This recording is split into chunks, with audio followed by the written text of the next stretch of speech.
But I will say, new, culture, I'm sure even in your own place,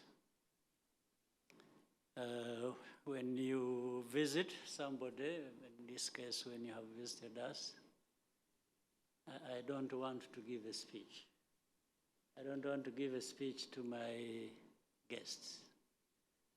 I want to have a conversation, heart-to-heart conversation.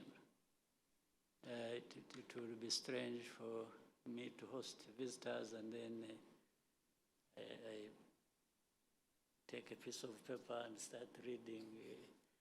That is out of the ordinary in terms of the cultural aspects of ourselves.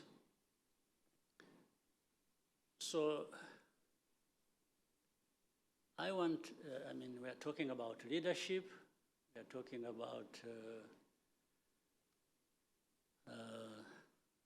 Pan-Africanism, we are talking about the change that we should have had long ago and still want to have, and of course, questions always come up about why are we where we are today? Meaning Rwanda, meaning Nigeria, meaning Africa. And it's not a simple matter, because Africa, I don't think anyone, certainly I know for Nigeria and for ourselves, I know better about our country, of course. I don't think anyone is happy that Africa is where it is when you look at the rest of the world. We should be in a much better place than where we are. There's no question about it. And maybe we'll continue to have a conversation about that. And why is it common to all of us, meaning Africans, from north, south, east, west, central, wherever? And my problem has always been and continues to be, and we have conversations among ourselves, leaders of this continent, but still we don't see much progress. Why, with all the people, resources of all kinds? In actual fact, the fact that even across that rest of the world where we see things better than here, those contributing to the well-being of those places, in most cases, come from Africa. Doesn't matter whether you go to US, to Europe, to wherever, you'll find very good Africans at the top of the ladder, almost in every sector, making, therefore, these vital contributions to these countries or parts of the world. Then we come back to our continent. It's, some people are well off. In fact, incredibly well off. But those are few. The hundreds of millions are barely making a living. And so we talk about this every day, at least for the time I have been here. is now running into 3 decades.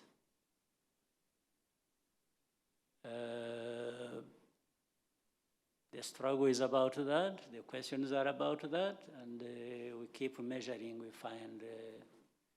So I'm trying to imagine that what my country goes through, what we all go through, trying to answer this question,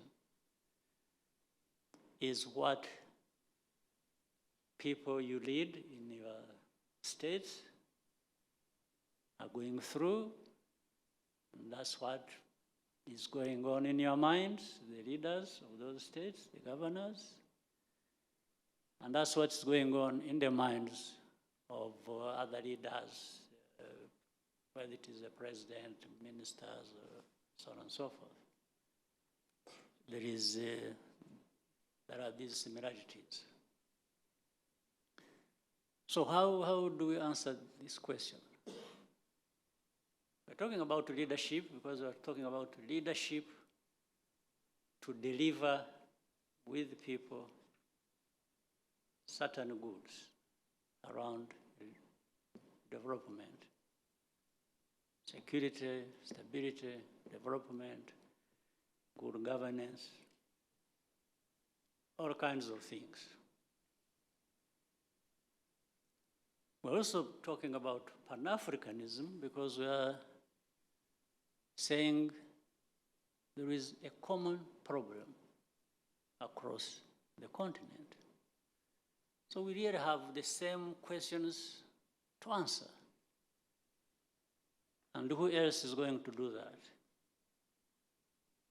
It's you and me.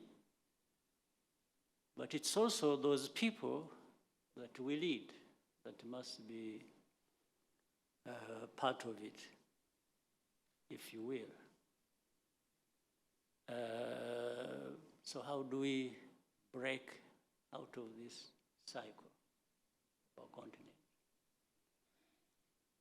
And when I talk about breaking out of this cycle, I mean sometimes we have to start a little bit from the beginning, a little bit of history needs to be put into account. We are not where we are, that we are not happy about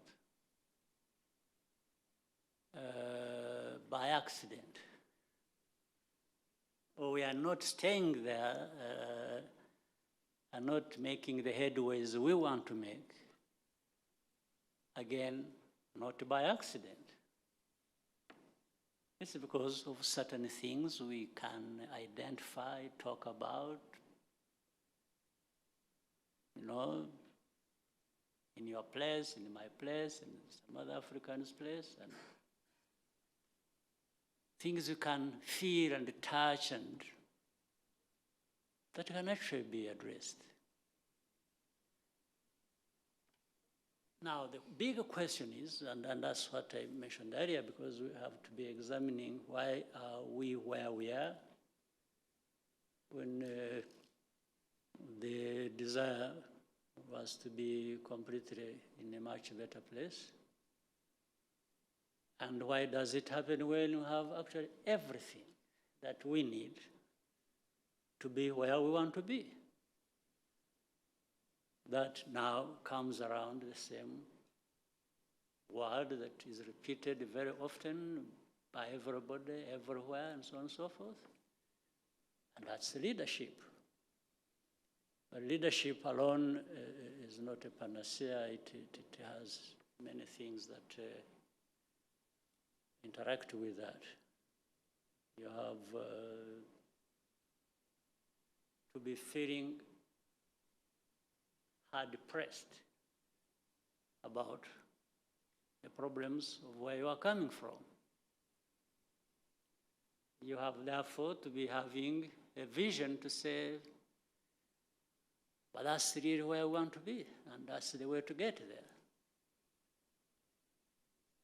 In fact, and in short, we need to be angry about, very angry about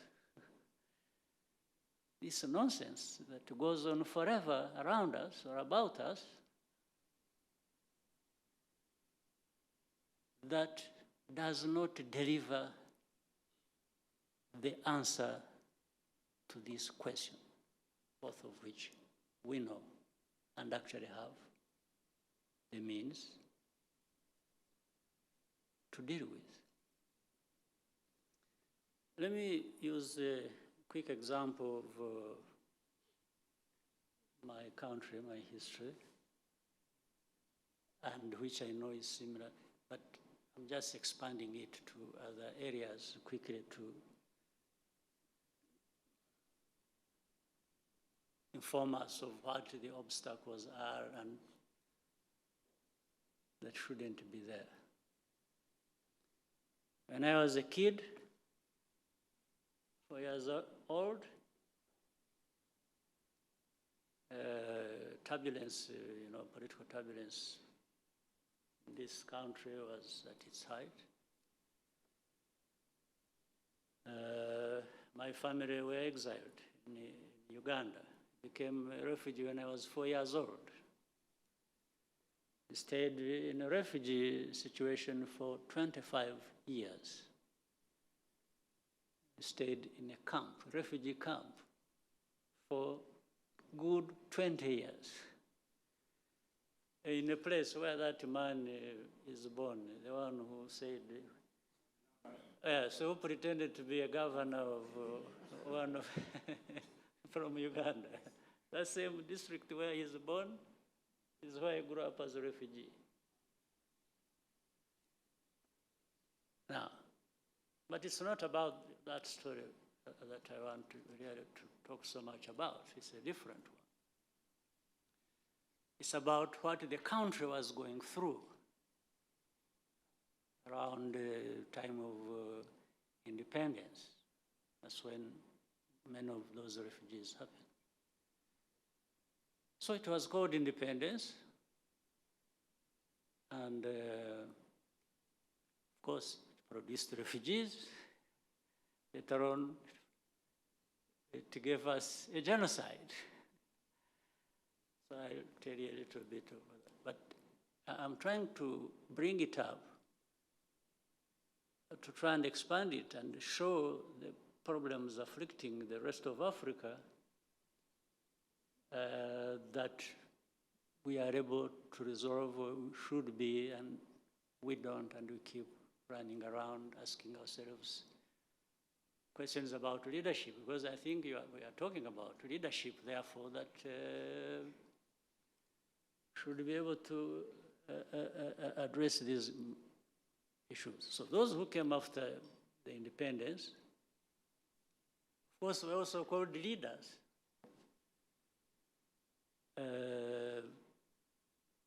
Now, I'm trying to bring the connection between what was happening then and what is happening now, that people don't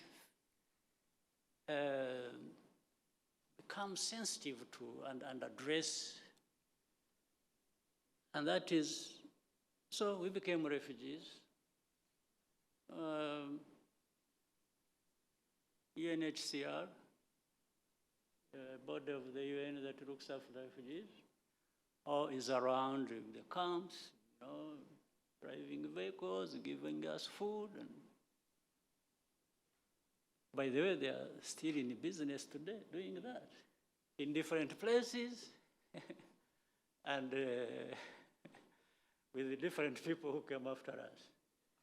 So that in itself became an industry.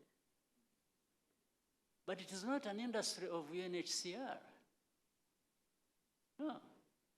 It's an industry of the other rest of the world, especially the developed world. But we always feel good about giving donations here, money there, to go and keep these innocent human beings of Africa being fed and surviving, and that's the way to address it.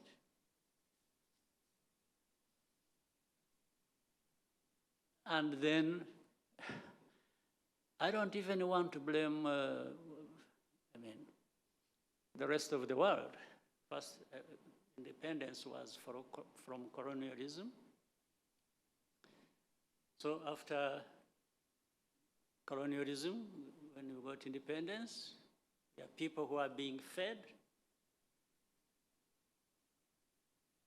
And so I don't want to blame those people. I want to blame ourselves. I want to blame us. How do we keep in this state of affairs? So the industry developed, something else associated with it. Some, at that time, were, of course, being taken to Europe, to Belgium, to France, to UK, to Canada, wherever, to study and become, good Africans. But at the same time, they were really good Africans gaining these capacities, but groomed and to feel good about being associated with the same people. You always, even currently, you say, oh, this is anti-West. This is, this is a Western. Even before, when one of us becomes a leader on our continent, he says, how is he with the West? Yeah, how is he? Is he our person? There is no question of saying, is he an African, a good African, who is changing, the lives of his people, our people. So, and then this leadership, or the leaders to be dealing with this, got caught up in this transition from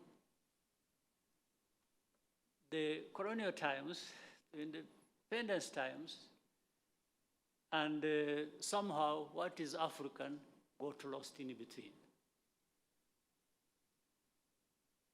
And even when they are saying, is he a good leader?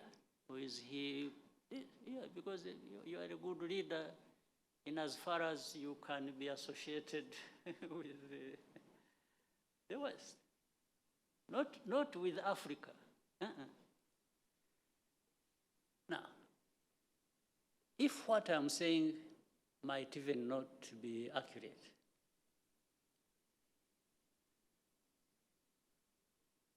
then why do we have everything on this continent? Have actually leaders were educated and informed and gone through all kinds of challenges. We have the resources, we have, and some are even characterized as being democratic and this or that. But it has not delivered this change I'm talking about. And we are there on our watch. And then there are troubles as of that time and that are similar as to those we have today. We have tribes fighting each other. We have people saying, even for the same country. But when it comes to embracing those outside who feed us, want to be seen to be good to us, then you understand what follows. they embrace them. So I'm sure some of the questions I don't need to answer now. They will come, we will bring them up about the conflicts, about all kinds of things, about coups, coup d'etats, about this, and we will discuss that. But I just wanted to say, you cannot find a solution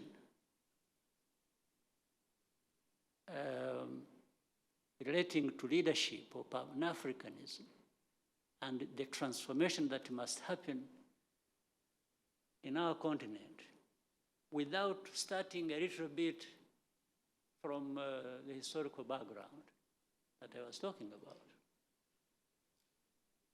Otherwise, you can easily forget where you are coming from and where we want to go. That's why I brought up that that bit of background so that we can get started. Yeah, maybe I should stop here, but I wanted to really be, in a sense, provocative by raising this more to do with us than with others, much as we have to sort out these problems that are caused by others. So you are welcome, and you can have more than 1.5 hours. You can have 3. I'm here for that. Thank you.